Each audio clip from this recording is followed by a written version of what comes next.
So good evening and welcome to everybody for this bus users group. The first statement I've got to do, as some of you who attend council meetings will know, I need to read the webcasting because we are webcasting tonight for those who couldn't make it.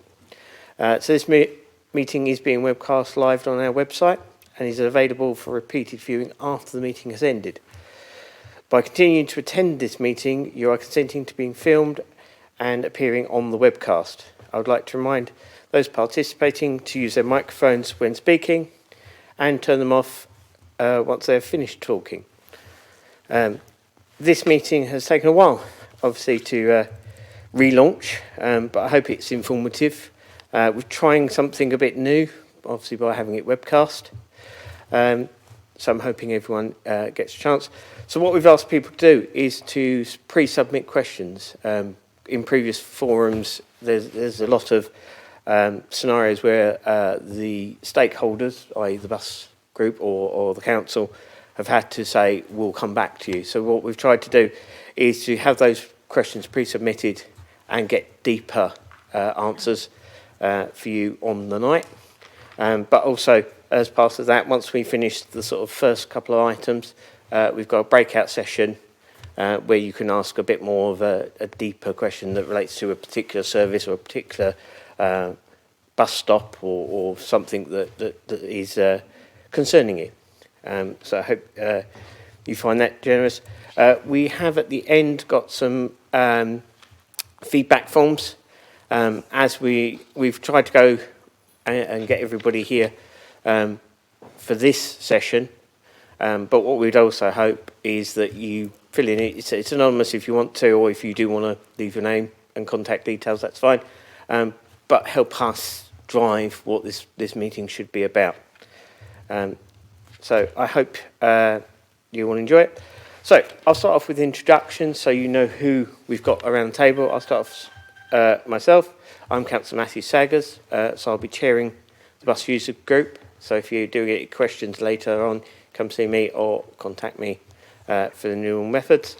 And I'll start to my right and let the other participants... Do you want to go from left? Oh, you want to go left? Yes. I'll start down the end to the left. Good evening, my name's Angela Canham and I'm from Harlow Community Transport. Good evening, my name's David Sellings. I'm Regeneration Programme Manager here at Harlow Council. Good evening, I'm Tatiana Cullen for the Local Bus Network Engagement and Community Lead from Essex County Council. Good evening, I'm Dean James. I'm the Council's Operations Manager for the GIS and Infrastructure team. And I'm Mike Kelly. I'm the Supervisor for Harlow Bus Station and the town's car parks. Good evening, I'm Mark Bremner from Arriva. Good evening, I'm Peter Nathaniel. I'm the Managing Director of Central Connect.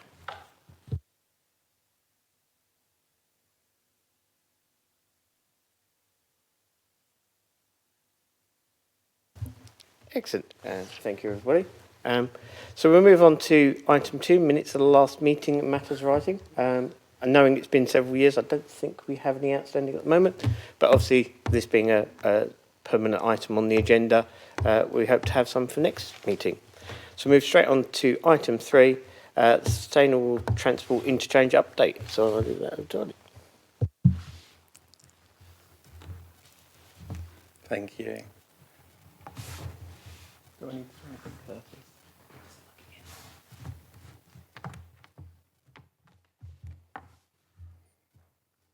Sorry about that.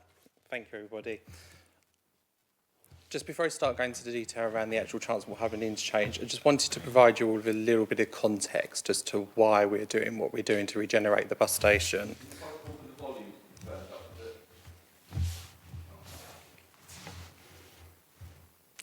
Okay, thank you. So, why regenerate Harlow Bus Station? So, the Harlow Bus Station is one of the busiest transport stations in the UK outside of a major city. It's a key gateway and a footfall driver for the Harlow Town Centre. It's an important transport hub for the district and further afield, connecting many residents and visitors to a variety of different services. So that includes both domestic and also national travel. It's an opportunity to better link with the Harlow and Gilston Garden Town, including the proposed sustainable transport corridors. Most importantly, though, it attracts more people to come to Harlow Town Centre, but also what we want to do is achieve a modal shift to encourage people to use more sustainable modes of transport. However, with those positive elements, there are some things that currently let down the bus station and also Harlow Town Centre. It's particularly an unwelcoming and dark environment. It's actually an unfinished concourse that splits the bus station in two halves, with the main concourse at the northern end, and then the unfinished elements on the southern part. Over the years, we've seen an increase in antisocial behaviour and crime, and this is partly down to the poor design, but also there's a lack of connectivity with the rest of the town centre, and in particular Valese Avenue and its connections with Harlow College. Over the last 25 years, there's been a sustained lack of investment, which has resulted in the facilities being unable to adapt to the changes that are needed in public transport, but also the future capacity earmarked as part of the Garden Town. So with that, there is a vision for Harlow Town Centre. Harlow Council is bringing forward significant regeneration of the town centre, and this will see us transform the public spaces. What we want to do is create a welcoming, vibrant destinations that are well connected, and this includes the bus station, better connected to Harlow College, to Broadwalk, Market Square and Eastgate, but also the Water Gardens and the Harvest Centre. All of these schemes are supported by government funding, and Sustainable Transport Hub is just one piece of this puzzle. So that leads us into the new Sustainable Transport Hub and Interchange, and what will it deliver? What we want to achieve and what it will provide is one continuous concourse with a canopy style stretching the length of Terminus Street. It will include 14 bus bays providing access to a range of services, and again this includes the domestic but also national transport connections, what we hope that will be improved. We'll also be building a new concourse hall at the northern end of the site, which will offer information, a brand new waiting area, toilets, facilities including changing places, but also dedicated driver facilities which we don't currently provide. On the southern end of the site, we'll also be providing a new dedicated cycle hub, which will include cycle and e-cycle parking and maintenance stations. Across the concourse, we'll also be looking at providing more seating and digital information boards throughout the concourse, which includes large panels across the site, but also individual digital screens above each stand. There'll also be a clear separation of the pedestrian and cycle track and the transport running lane, which is currently not provided and causes a health and safety issue. And then most importantly, introduction of green spaces, which is something that we're looking to roll out across the whole of the town centre, not just within the transport hub as well. So with that, here we have an aerial view of the proposed transport hub and interchange. As you can see, in terms of the interchange layout, it's not dissimilar to what we currently have now, based on that north to south with the interchange running along Terminus Street. Most importantly, though, as you can see, we're looking to dramatically change the pedestrian landscape. What you can see in the image there is north and south of the main transport buildings, but then leaving a clear, open and welcoming, bright environment for members of the public waiting for buses, but also then to alight to the buses themselves. You'll also see across the site there introduction of new green spaces. This is partly to do with helping creating much more of a destination as part of that key gateway into the town centre, but also what we want to do is have a better interface with the shops that currently doesn't exist. So you'll see the buildings there that are fronting Terminus Street, and what we want to do is allow those shops to be encouraged to spill out into the spaces as well, partly to help drive a 24/7 economy within the area. Now moving on, here's an image of the main hub building at the south of the site. So this is as if you were standing alongside Adam's house, looking south of, as you can see there on the right hand side, we've got the transport hub building, as I said, which will include a enclosed waiting area, toilet facilities and bus driver facilities, as well as passenger transport information. Here we have an image of the main concourse, so this is the key pedestrianised area. What you can see here is a clear separation between the interchange and that new area that's part of the destination. What we want to do here is enable everybody to be able to feel that it's a welcoming and open environment to start to design out some of the antisocial behaviour and crime that's associated with it. You'll see here the removal of Terminus House Bridge has allowed us to tackle that bus station of two halves by creating one long concourse. Here we have an image of the main cycle hub building. So this is located at the southern end of the site. As I said, this will provide key location for e-bikes as well as normal bikes and maintenance stations throughout as part of our secure by design process. There'll also be the introduction of a pocket park here which will work towards creating a key driver between the connection of Harlow College, but then the bus station and Broadwalk as well. As I mentioned, we're looking to improve the health and safety of the cycle track and footpath with the running lane. So here we have improved segregated footpath and cycle track. That means that there is no interface between buses and members of the public and cyclists.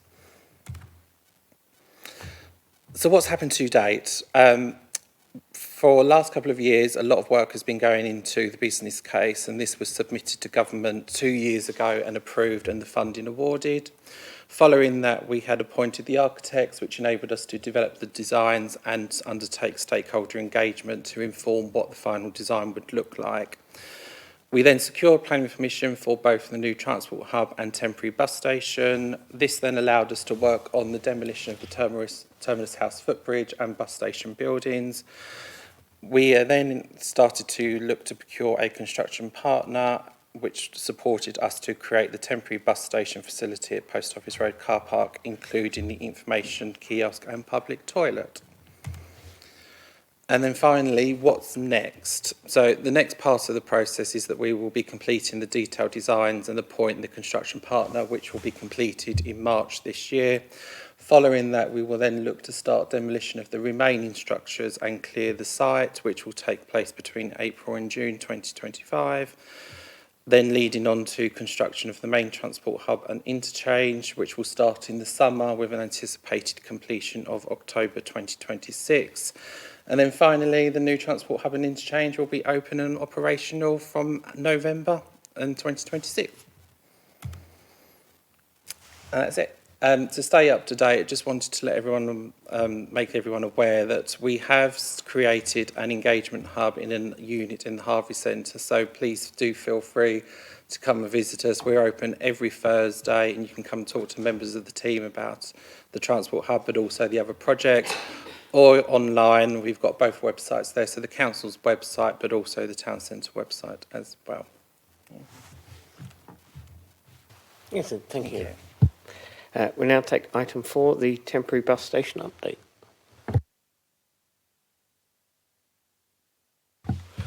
Thank you, Councillor Saggers. So I think with this as part of the operational role that I do is we manage the temporary bus station, which is actually now located in Post Office Road car park. It's been there since the beginning of December. It's generally been operating quite well. We've had some obvious teething issues at the beginning, and we are having to work very closely with bus operators and Essex County Council as part of their sustainable transport corridor construction works. But so far, everything seems to be moving okay. We do still have some issues at the moment. So we have had some issues with some of the lighting down there. We are still aware that is a problem. We are still trying to move to investigate that as quickly as possible. It is a kind of step-by-step process that we have to do to eliminate what the possible causes are. And I think we're getting closer to resolving that sooner rather than later. The actual station itself also has a kiosk point and a waiting area for any members of the public to wait for their bus or ask our visitor information point assistant who's down there any questions related to any bus services, timetabling issues, whatever it might be. She's more than happy to help in your onward journeys. And I think really that's it. All we have to say about that. We enjoy working closely together with members of the public and the bus operators themselves to try and make any improvements to make passengers' lives a lot easier as part of their day-to-day journeys. Thank you. We'll now take item 5, service changes and updates from providers.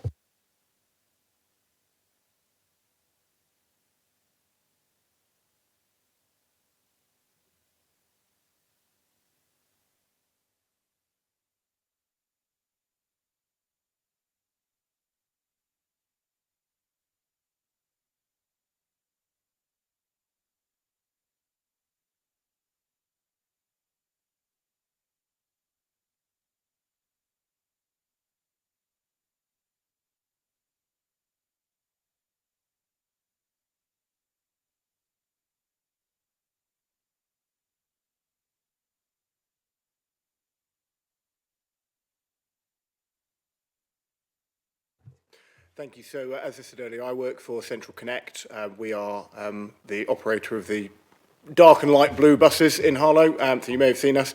We don't have any immediate service changes that are already planned, but we did make some quite significant service changes in July and September last year, in that we introduced a new service to the Riverway Industrial Estate via the Harlow Town Railway Station. That's our number 24. That runs every half an hour, 6 days a week. So that is a service which serves an area that didn't previously have a bus service. Obviously, it also serves the shops and the retail park on Edinburgh Way.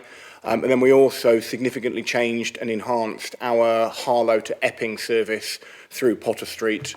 Historically, that was route number 420, and we simplified that. We now have a route 20, which is what the 420 used to do, and we have a 21, which is very similar to what the 420 used to do, but it also goes round Tumbler Road, so it's put a bus service back through there. So together, routes 20 and 21, during the main course of the day, offer an every 15-minute frequency between Harlow, Potter Street and Epping, and obviously they go right the way into Epping Railway Station, which is a very popular destination. But as I say, we have no further changes planned at any point, over the next few months. We'll take item 6, references from groups and other committees. I'm not aware of any at this stage. So we'll move on to item 7, which is probably the best thing of the evening, is to get the engagement of the public Q&A. So I'll take question 1 from 4 people. Is Miss Bat, Miss Lewin, Mr. Walters or Mr. Sowerby in the audience? Would like to read their question? Okay. Thanks. I will, as they not reading it, I'll read it on their behalf. There's been no new bus route along Maddox Road, but new bus stops have been installed. Why does Maddox Road have any buses serving that? And is there any plans for this route to be served in the future? Did you want me to read the response? Yep. If Dean, if you'd be happy to read the response. Thank you, Councillor Saggers. So, with regards to this particular question, bus operators do provide some services through Maddox Road. Admittedly, it is somewhat minimal, usually around evenings and Sundays. One of the main operational issues for providing a service is due to parking along the length of Maddox Road. That causes traffic and impacts on service delivery. Harlow Council had conducted a statutory consultation to implement a traffic regulation order in 2021 to resolve the parking issues. However, a significant number of objections was received that the order could not be made.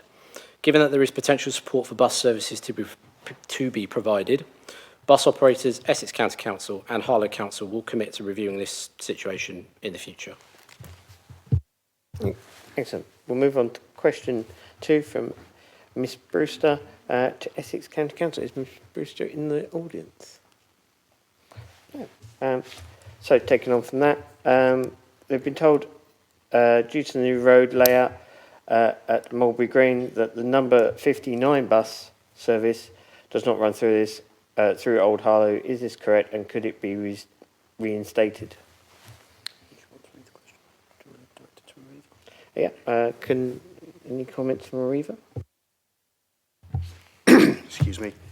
The 59 used to operate, the 59 operating Monday to Saturday was withdrawn from Old Harlow due to the bus not being able to turn right onto Mulberry Green. Essex County Council are also looking at the Sunday service, as this has the same issue. Arriva would be more than happy to include Old Harlow as part of a routing in the future. However, the no right turn is preventing the delivery of a service. Arriva would be more than happy to work with Essex County Council on the issue if a no right turn was removed.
We now take question number 3. It was anonymously submitted it's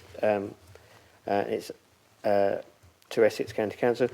Would the relevant authority consider an introduction of a Harley daily ticket to use across all of the Harlow bus operators? So introduction of the Harlow daily tickets would require discussion with obviously all the transport providers that actually serve Harlow, and due to the revenue that would be taken from purchasing of such tickets, that will have to be taken into account. So Essex County Council has been working with the enhanced partnership of our part of the bus improvement plan, and inter-ticketing is something that we are reviewing and something that we obviously are planning to do, but that's something that has to be in discussion with all the transport providers, because they all have to be on board in order to find a way to obviously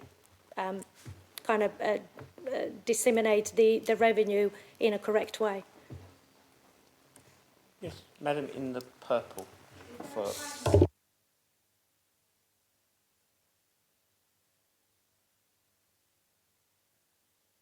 In terms of the enhanced partnership, at the moment, the district that's currently been worked on is tendering. So as and when it comes to Harlow, then obviously that's something that could be discussed. But in terms of inter-ticketing, that's something that we're working on Essex-wide, Essex County-wide, not just by districts. So at this stage, I can't say that we got a solution, but as and when we do, there'll be something that obviously will notify all the districts.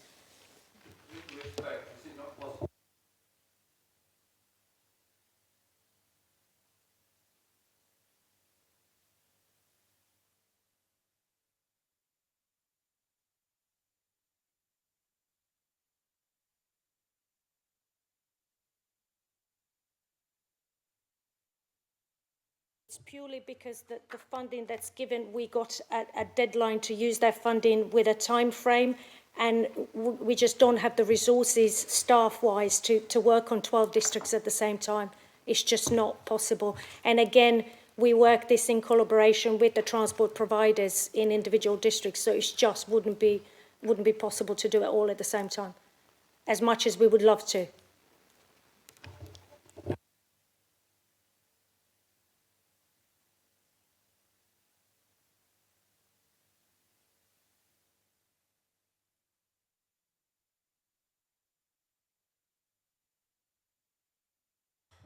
So we participate in a number of multi-operator ticketing schemes across our area. We work with 16 different local authorities, and different local authorities approach things in different ways. Now, what's important to note is that bus operators by law can't talk about their ticketing options together. So I couldn't pick up the phone to Arriva or First or any of the other bus operators and say, let's do this. It has to be led by the local authority from a competition perspective. So obviously, as operators, we're always happy to participate in those conversations, but it's not something that we can necessarily start off ourselves. Now, the important thing to consider, and I understand why this has become a particular issue for Harlow, because obviously in Harlow you have a situation where different operators operate routes based on the time of day or the day of the week. So I very much understand why that is an issue. The flip side of that, of course, is each individual operator has to generate revenue from the passengers that we carry. So even if an inter-operator ticket was introduced, I can't necessarily promise that for people who are just making a journey with bus company A in the morning and a journey with bus company B in the afternoon, that there would be a significant cost saving, because the revenue still needs to pay for true bus operators worth of costs, if that makes sense. But I do recognise why it's such an important issue, so we would be happy to work with the other operators and the council as and when it's something that can be moved forward.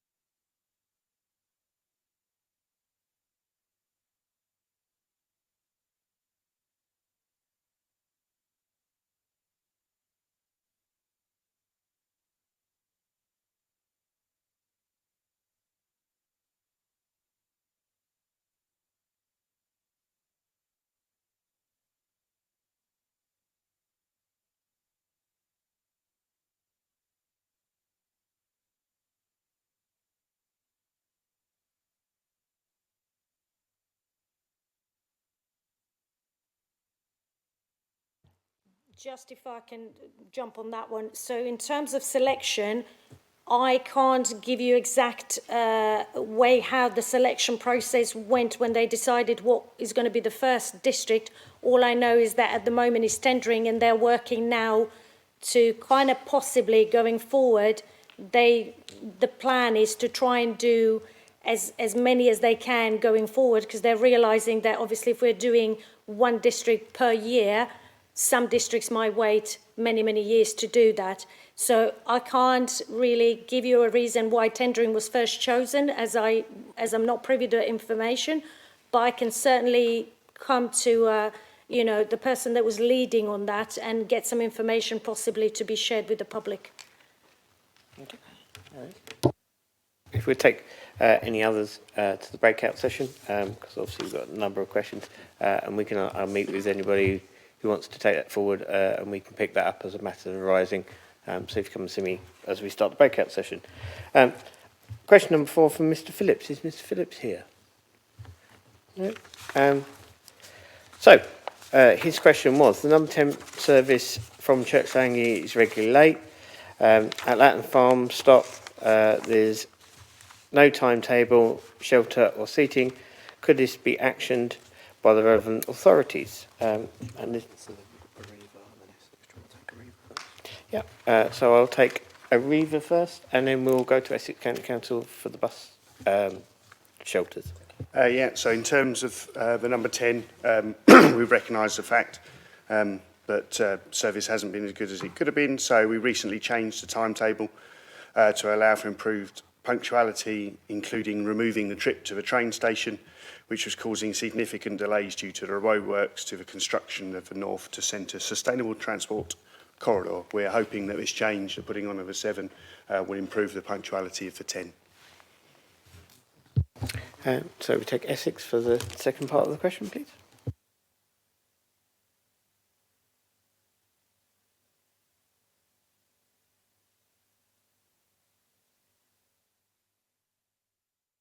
Sorry, in terms of the timetable, I already passed that on to the team that deals with timetable replacement, the timetable insets replacement. So we do have 5 or 6 changes a year, which they're normally followed by the dates unless there is too many changes done. So this has been reported, and hopefully that will be resolved as soon as possible. In terms of shelter, because there is a relevant team in IPTU infrastructure that deals with any shelter. I don't have the details in terms of whether this is owned by the town council or whether it's an ECC-owned shelter. But I can find out the details. We do have any information in terms of vandalised bus shelters or anything like that. There is a specific way to report that so that can be taken care of. Obviously, if it is a ECC-owned bus shelter, we do have a contract with Clear Channel that deals with any, whether it's replacements or, and we do have a list as well, which I provided, I believe, to Mike with all the bus shelters that have been replaced or in plan to be replaced by the end of this year. Because the bus shelter project started end of summer last year, and they got 140 bus shelters to be replaced across Essex County Council. So we do have the list. I am not sure, I don't know if you had a chance to check if this particular was on that list. But I can find out, I can ask the infrastructure team to find out if this particular one is owned by Essex County Council. Yes.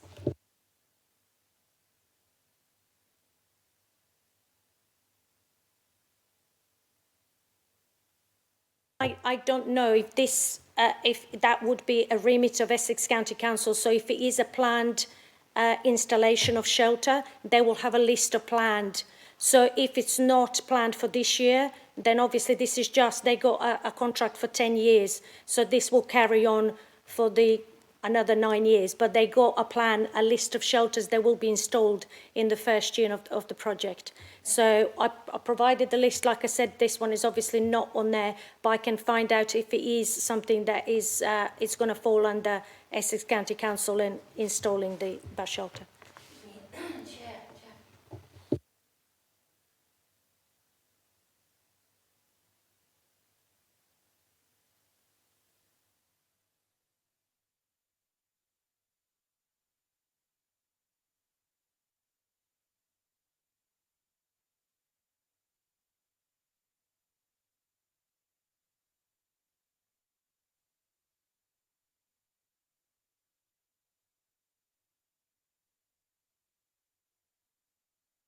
To clarify that, so the ones that they are owned by Essex County Council, they will be replaced as a part of the contract.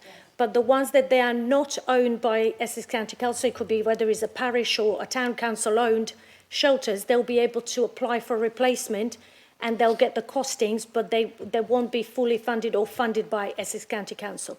So there is a reported tool, and obviously we do, again, I believe I provided that in the meeting notes, of how to actually report any issues or how to apply with the panel, as you mentioned, how to apply for a shelter replacement. But again, it will have to, there is a different process for the Essex County Council owned shelters and the one that are owned by parish or town councils. Yeah. I understand that, however bizarre it may be, but we were given the impression on the panel,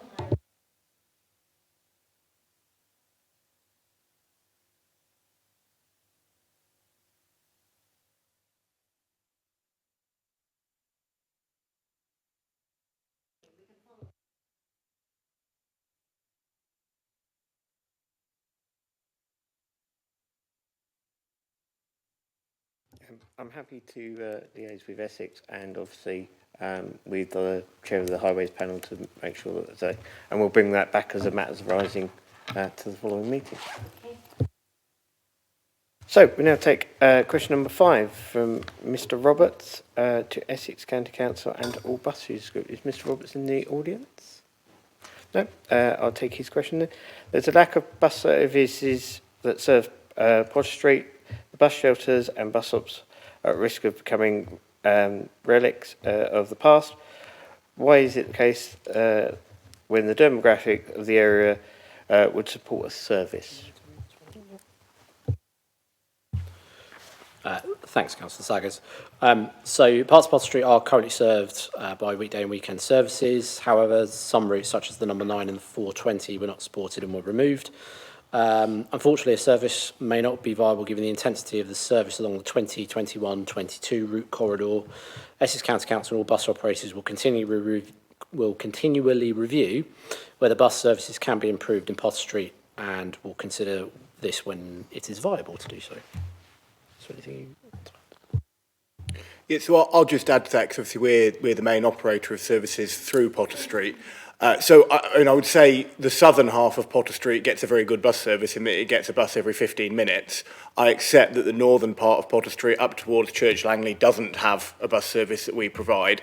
Now that is a sort of a maximum of a 10 to 15 minute walk down to the Red Lion bus stop. I appreciate that certainly for some people, and of course in certain weather conditions, that is quite a long walk. I do completely recognise that. I think our challenge is always that because Potter Street is on the line of route through Epping, and indeed a great number of people travel from Potter Street to Epping, it's always going to have that frequency of service, but equally we can't, because that bus service has to get people from Harlow to Epping quite quickly, we can't divert it around the rest of Potter Street, because that would then make the end-to-end journey time too long. We are committed to making sure that that service is as good as it can be, insofar as we have, as I say, increased the frequency. We've also got 6 more brand new double-decker buses, which literally left the factory this week, because I know that those services are very busy at peak times. So the majority of buses through Potter Street will now be 85-seat double-deckers, so there will at least be capacity for those looking to travel on the services that we are operating. As the question says, we do keep the network under review, but at the moment it is a challenge to identify a potential service that would be viable just serving that northern part of Potter Street, because there are already buses which a lot of people in the area are using. Excellent. So I'll now take question 6 from Miss Taylor. Is she in your audience? No. Her question was, why has the national bus fare increased to £3? I'll pass over to Dean on that one. Thank you, Councillor Saggers. So the national bus fare cap was introduced in January 2023 by the government. That was to help the public with the cost of living crisis and encourage more people to use public transport. Whilst initially it was a temporary measure, the scheme actually itself has been in place for 2 years now, and in October 2024, the government announced an increase in the fare cap from £2 to £3 from the 1st of January 2025. In addition, fares less than the £3 cap will only be allowed to increase by inflation, and the fare cap will help millions across access better opportunities and promote greater use by passengers themselves. Take question 7 from Mr. West. Is he in the audience? So I'll take his question. Would the relevant authority consider introducing a Harlow circular route that would serve the town centre, Old Harlow, Harlow Mill, Harlow Town Station and the retail parks, etc.? So I will pass that to Essex and then if any other bus operators would like to jump in afterwards.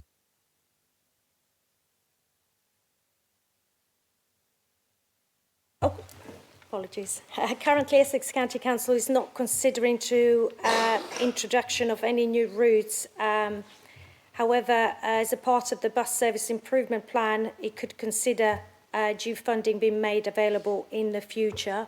But again, I can't give any time frame with that. It should be there is also another note in here. I don't know if that's for Central Connect. In terms, the only other thing I can add, we do currently have a Love Your Bus grant opportunity that's open to parish and town councils to apply for a 50,000 grant per project that could be used for opportunities to extend services or develop some initiatives to increase the bus patronage in Harlow or other areas. So that's potentially something that could be looked at to help with some of the bus service. This is not open to introduction to new services. It will only apply for the existing one due to the limited funds available per project. I'll now take to Central Connect.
In terms of us providing new services, so 85% or 80 to 85% of the buses are commercially operated throughout Essex County Council. So the rest is obviously subsidised by Essex County Council. So they're normally services that are not commercially viable.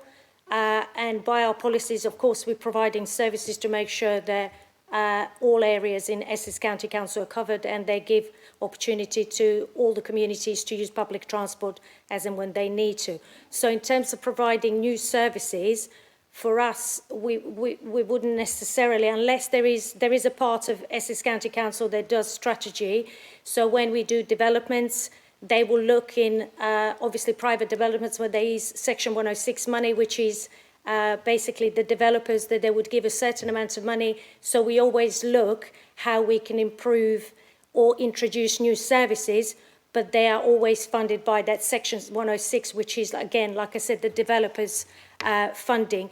But in terms of us introducing, we do rely on operators to basically put new services, if they are commercially viable, and grow the bus usage and bus services throughout the Essex. We do work, so when we do marketing or promoting services, we don't promote just Essex County Council funded services. We promote all bus services, because the more viable services are and commercially viable services are, the less taxpayers' money are used on bus service, so they could be obviously utilised elsewhere. So in ideal scenario, if we got a service that's funded by us, we want that service to become commercially viable, so that one of the operators in Harlow can take their service commercially, so we can utilise the money for a different service, or put it in for better use, if that makes sense. So that's the only way that we would basically get involved, if there is some development where we can then put in give an input, as there are specialised people that actually are working on trying to improve the, you know, as part of the enhanced partnership, to actually improve the bus network. I take the manager and then I'll take Mr. Hayden.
Sorry, I can certainly take suggestions back. Obviously, that's not my remit, as we do have people that specialise in, you know, working on the bus network.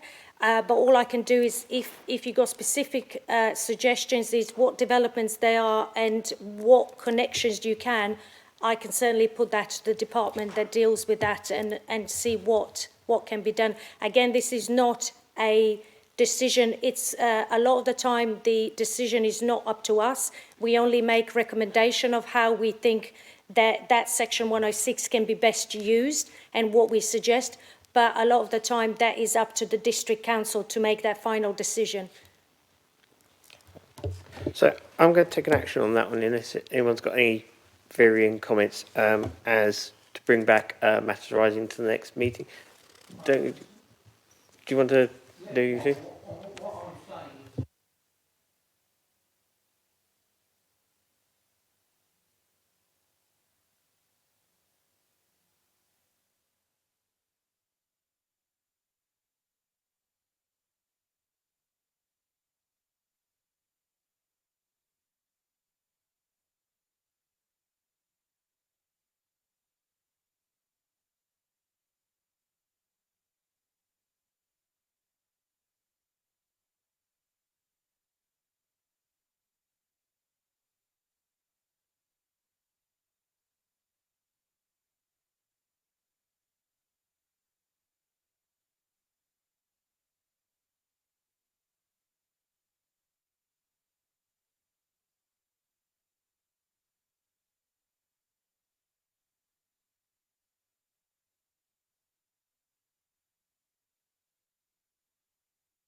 I mean, I cannot.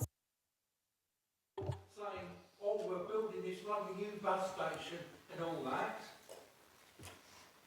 that we want to bring people to Harlow, but the timetables need improving.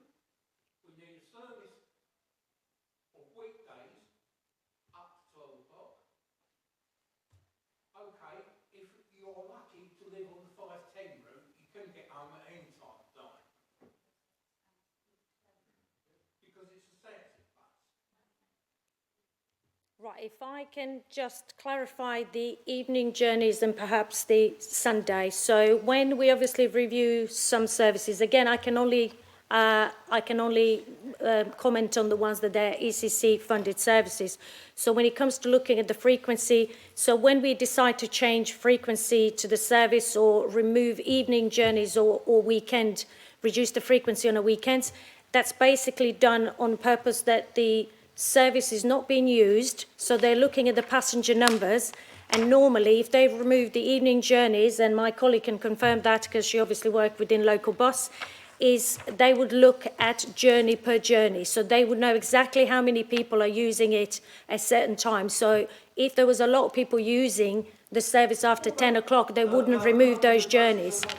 People are making arrangements. You say you want to use sustainable transport. You don't want cars off the road and all that. It becomes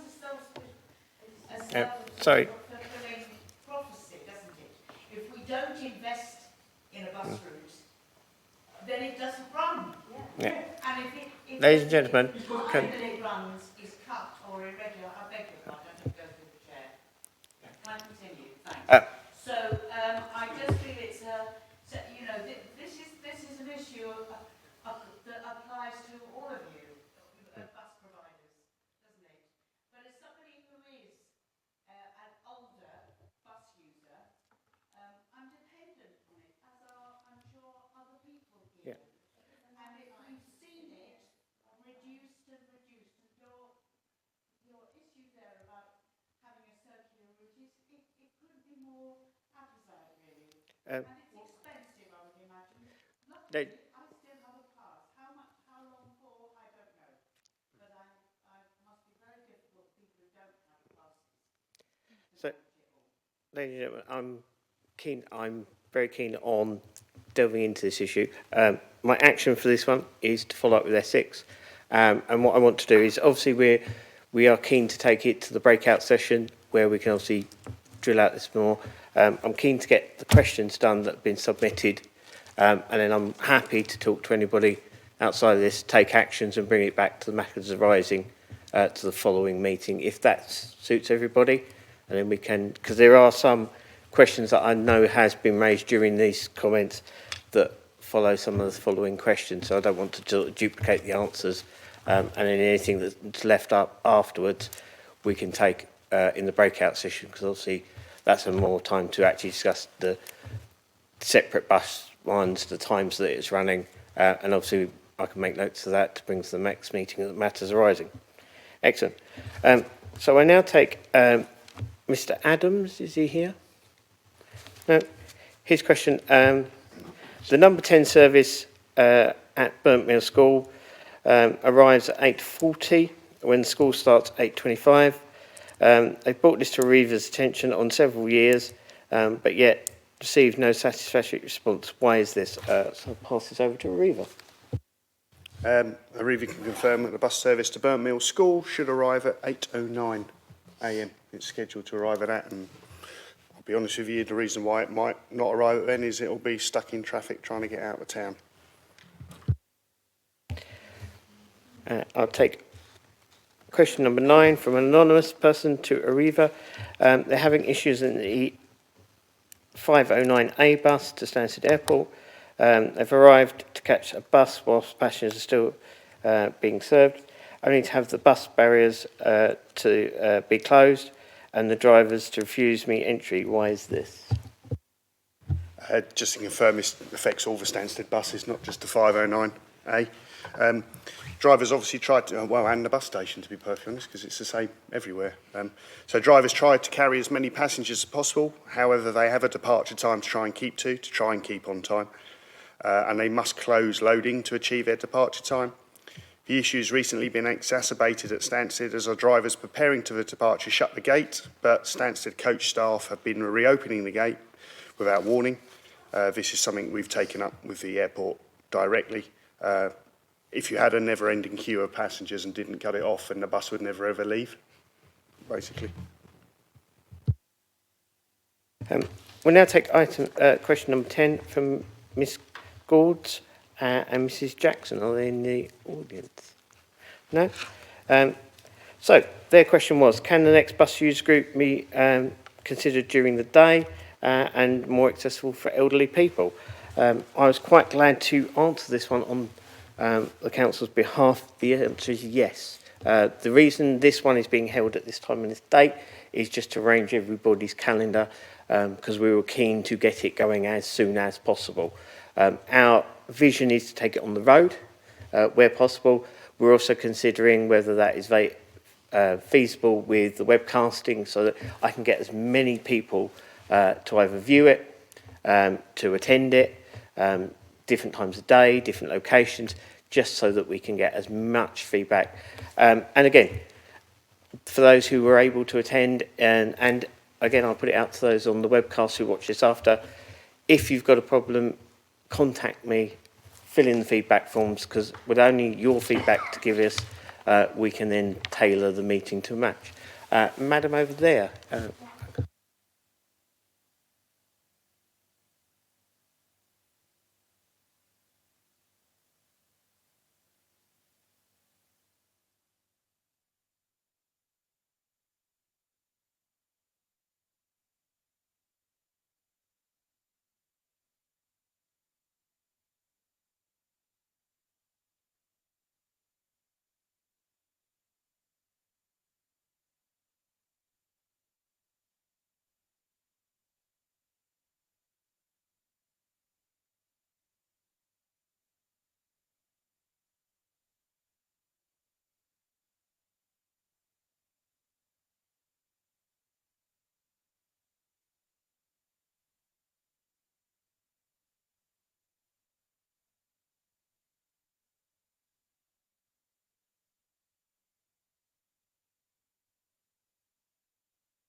Okay, I'm happy.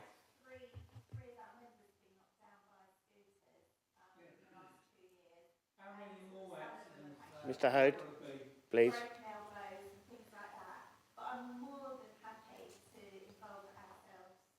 Yeah.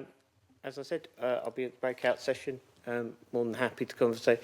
But my answer to it is yes. It will be changing dates, times, taking it on the road.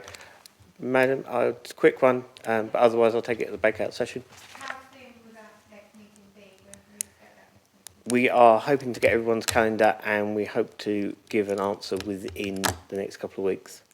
We have got one pre-booked, which will give you the next planned date, but obviously we're flexible on frequency and things. We've relaunched this as a initiative to try and get people's feedback. If it was an empty room, you go, okay. Now we've got feedback, we've got questions, we've got things. We're then putting it out, asking for feedback, and then we can obviously tailor. We've kind of set one in the stone in the future, but obviously we can tailor that based on the feedback we get. So. And I'll take item 11 from Miss V. Burns to Essex County. Are they in the audience? No. The question that was raised: can the location of the start and end of the 407 routes be changed from Aspen Way to the Old Oak Way? The bus route currently finishes and begins at Aspen Way, which requires the bus to be stood for some time in the road, causing unnecessary disruption and congestion at its location. If the start and end of the route is just around the corner in the Old Oak Way, there is a bus stop at which is dedicated for bay off the main road, and the bus would not cause any obstruction when standing. I have discussed this with a number of drivers who state that they have brought it to the attention of their management, yet nothing has been done to address this issue. Pass that over to Essie. This is something I've passed on to local bus for review when we obviously put this, the next time the service is put out to tender, because we can't make these changes unless there is a safety reason for it or a justification to look into it. But that will be discussed with the operator and something that they can review when they put this service out to tender. So our next tender round is 2026, so the consultation should be going out this year. So we now move on to question number 12 from Mr. Card. Is he around? No.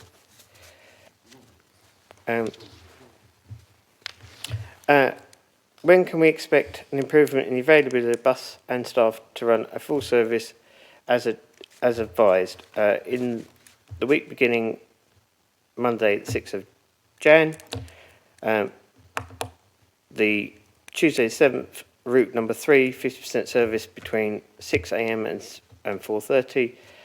Stansted route 2 bus missed 2 out of 14 buses.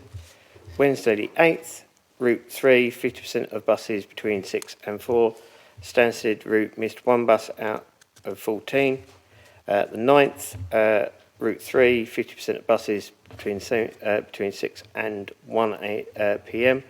Route 1 out of 10, 75% service between 6 a.m. and 12. Route 7, 0 service between 9:15 and 10:15. Stansted route 1 one bus missed out of 14. And Friday the 10th, route number 2, 50% of service between 6 a.m. and 4:30. Route number 4, 50% between 9:30 and 12:30. And the Stansted route, 2 buses missed out of 14. I'll pass that over to Reva. It's in his normal detail, to be perfectly honest. I'm aware of John, met him personally, and do appreciate that he used to be a managing director of, I believe, of a bus company and knows what he's doing in there. And believe it or not, as an answer, we don't deliberately try and run a bad service.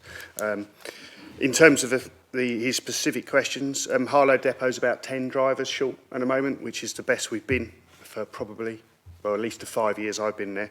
And our pipeline of drivers is actually quite strong. We had another assessment centre today where we picked up 2 PCV drivers and 3 trainees. So we fully expect Harlow Depot to be fully staffed by at latest for spring. So we have no issues in total staff numbers. We have normal company issues in that we have, unfortunately, 8 drivers off long-term sick at the moment, which affects us on a daily basis, and as is the rest of the world, everyone's got a cold at the moment, which causes us problems. Buses are a bit of a different matter, unfortunately, from the history of Arriva and our previous owners, which changed last year. We are improving things, but the average age of our fleet is still over 15 years, and that does impact on service. We've recently moved 8 17-plate vehicles, E200s, into the depot from Northfleet, who had a loss of a contract. And in the next few months, our older, short, solo-type vehicles will be replaced with some newer streetlight vehicles from Tunbridge Wells. After that, we await further company investment in newer vehicles, which we are led to believe will happen both this year and next. The dates that Mr. Card mentioned, they're all bus-related issues. That was the week after, well, the week after the new year.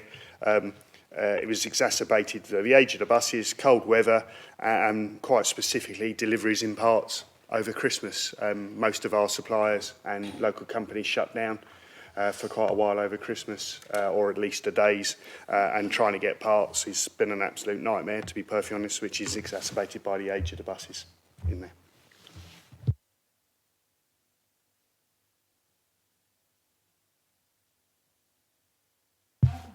Yes. Unlike a car, buses are quite harder to miss a pothole. Yeah, I mean, I use vehicle buses a lot, and they do bang. And just as an example, we know where the bus station is and the road down to the Sainsbury's roundabout. So I spent 25 minutes this afternoon dealing with an accident to one of our buses because 2 people driving couldn't be bothered to let one or other the other person in. So you got closer and closer and closer, smashed into each other and then hit the bus. I mean, they got you okay? Yeah, everyone's fine and the bus is hardly damaged, but it was going to Heathrow and it's been delayed by 25 minutes just because two people couldn't be bothered to merge in turn. That's what we're dealing with every single day, and Peter will say the same. The world is, oh, sorry. I nearly said the world's full of idiots on the road, but I didn't say that, sorry.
Yeah, I can cover that. So with regards to the new transport hub, as mentioned, every single bay will have new digital screens, and that will convey live.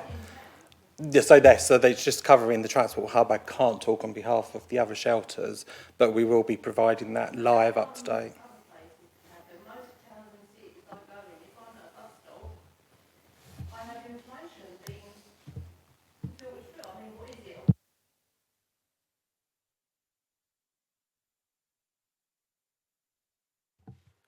Yeah, I think that's a really relevant question. You know, certainly in the sense of we are wanting to provide bus services in a more modern age, in a more digital world. Real-time passenger information. I know that's something that I've had conversations with Essex County Council about. I don't have the answers for you today, but what I will do, certainly with Councillor Saggers and with Essex County Council, is take that away, because I think that is going to hopefully provide more of that, updated timetabling in real time to passengers on a day-to-day basis. I think that's something that I would happily take away and see if I can provide further updates at future meetings. Thank you.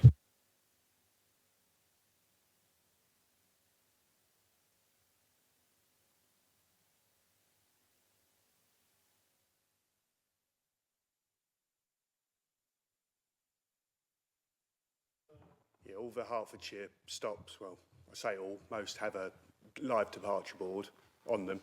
Unfortunately, they still have a gap in there in that it doesn't update, so it will generally only cover the scheduled service. So if there is a cancellation, even the ones in Hertfordshire at the moment don't always update with it. All I can say is, the same, you use the app on the phone, it's the best we can provide at the moment. I appreciate it's not the best, but they are making plenty of investment in the background to try and make it better. No.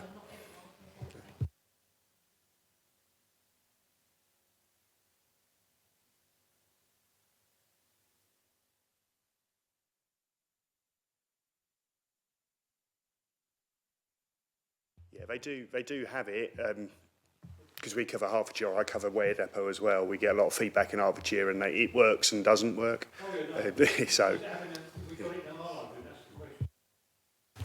So with answer to that, we, as we've said, we're going to take that one and bring that as a mass rising to the next meeting. But thank you for raising it. So taking on final question 13 from Mr. Card. When are we expecting improvements and reliability to the bus service of 20 and 21 to Epping on the 8:35, 8:50, 9:05 departure from Harlow, weeks commencing the 6th of January, departures respectively, the 8:35 cancelled, the 9:03 and 8:40, the 8:50, 8:52 were cancelled, and the 9:05, 9:11, 9:25, 9:23, 9:24 and 9:17. Of the 15 scheduled buses, only 3 departed with the traffic commissioner's time on the window. This repeats a pattern since September. So I'll pass that over to Central Connect. Thank you. So I need to clarify that the question is actually wrong, and I'm sorry if Mr. Card is listening on the live stream. We do not have a reliability problem on that route. We have a punctuality problem, and I'm not just being pedantic. So reliability is, does the bus run? Punctuality is, does the bus run on time? And it's really important that we understand the difference, because different things cause reliability problems as punctuality problems. The bus not turning up at all tends to be caused by either us not having a bus or not having a driver. Just like Arriva, we're not short of drivers. We also have spent £10 million on new buses over the last year. As I say, the final 6 of that batch coming into service this week, we're not short of buses. So the buses there that were listed as cancelled were not actually cancelled. They just ran 10, 15, 20, 25, on some occasions 45 or 50 minutes late. Every morning I wake up and I check my emails, and I have emails from our control centre saying, there's congestion in Harlow and the buses are running late. And so, to be really honest, the problem we have, and this is caused by a significant deterioration in traffic conditions in Harlow since we wrote the timetable in September. We're working with Essex County Council, who are being very helpful at updating some of the phasing of the traffic lights on the junction at Potter Street, where you go past the Harlow Hotel into Potter Street. So some work is being done there. But at the moment, it is on some mornings taking a bus 20 to 30 minutes to get from one side of that roundabout to the other. And for context, we only give the buses about 30 minutes to get from Harlow bus station all the way to Epping station.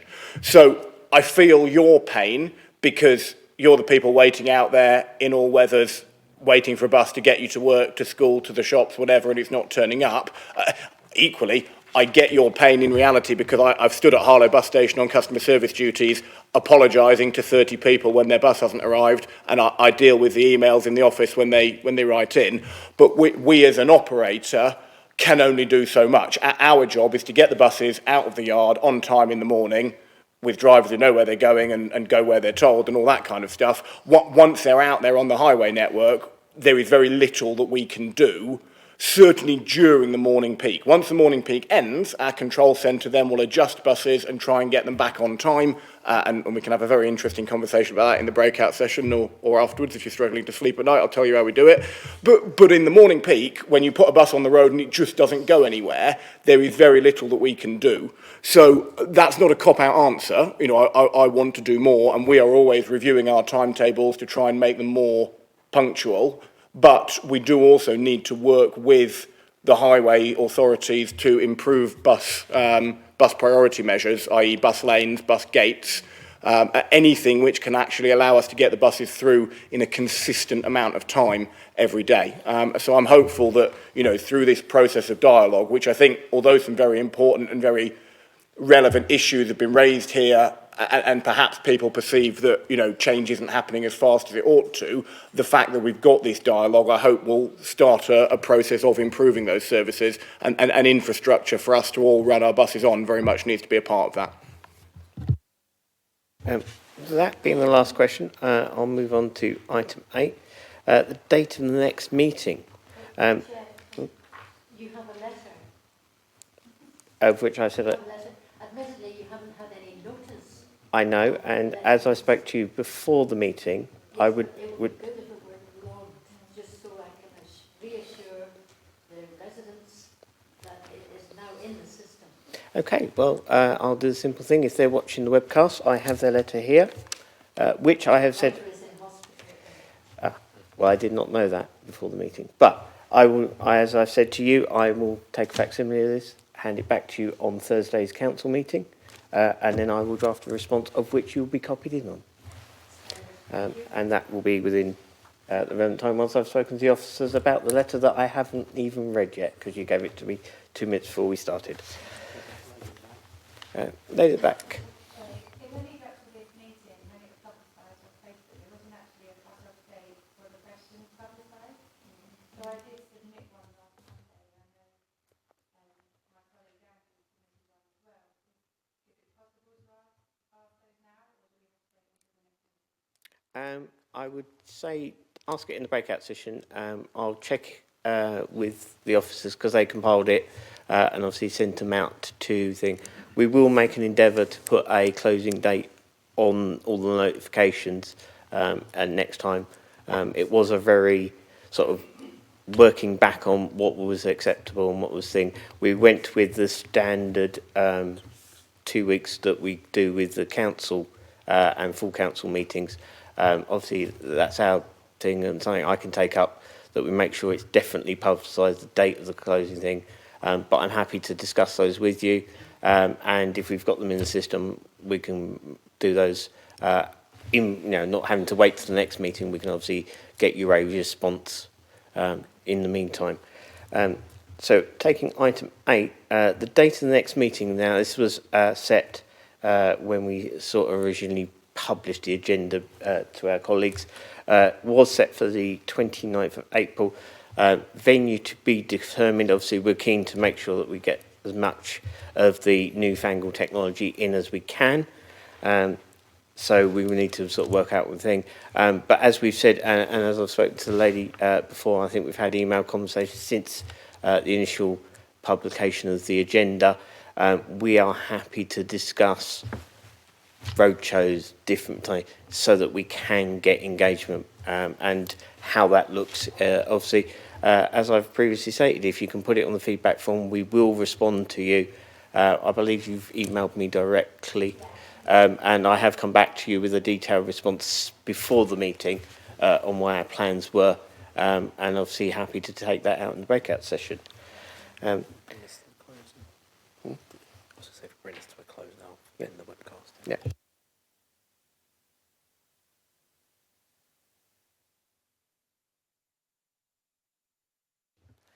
No worries.